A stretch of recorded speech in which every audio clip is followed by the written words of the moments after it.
Bino bibaire ku mukolo gw'okwigulawo omuzikiti wale ku kyalo Kitengeesa ekyagambibwa mu kibuga eky'e Masaka, era ng'omukolo guno gwetabibwaku abakungu okuva mu iddiini ery'obusiraamu ab'endawulo nga bakulembeirwa mu disitulikiti Kabyo ow'e Masaka okutaakuna abantu abandi kyodoodo.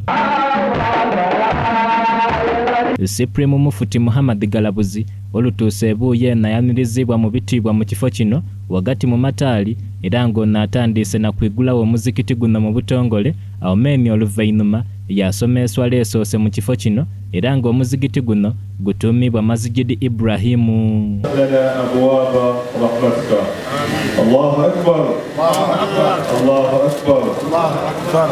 Ono mu kwogera kwe asabye abasiraamu okutwala ekyokuboneraku eri omugaiga Amin Musoke ng'omuvubuka ayenda iddiini lye ate yatuuka n'okuzimba omuzikiti gali kwoleka eri abasiraamu b'e Masaka. Toitula keti olichuishi mtu ina kuolinda anatula wala tulo koleshi lowe twale botyo ne imamu botyo lwaki nzikubiza ensonga eyo kubanga tuliwo mu mateeka ga Uganda oyogeranga office mufti buli bulungi oba wa gavumenti oba waki weja anzeze wano ng'omukozi wa super snow mufti ensonga yange eno abalade bagamba muwala guyazimbo kituufu muwala guyazimbo ate omuwala guyenze ebirungi ebiri bitambulira. Ekyokono era asabye bannayuganda okuba ekirala beegala endawukana kubanga dikola ky'amaanyi okwiza iganga inuma, era ati asiimye abazaire ba Amin Musoke olw'okukuza omwana ayenda iddiini lye.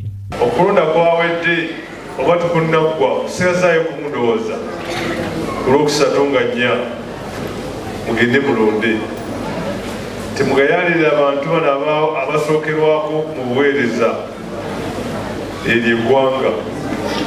Omuntu awene ground aba n'amaanyi nno seeno temugayalirirayo kubanga eno yeri ettaka yeri ebibanja yeri abasengula ku mataka gwe munaalonda tategeerekeka ayinza obbasenda n'aleeta abaana abasenda n'ekyo mwetegereze. Aboogezi ab'endawulo ku mukolo guno boona basiimye kino ekikoleibwa. Kiyamba okwekulaakulanya ku kyalo kyaffe, okuddaabiriza embeera z'abantu baffe, kubanga tugenda kuteekamu ebiri ebweru w'omuzikiti.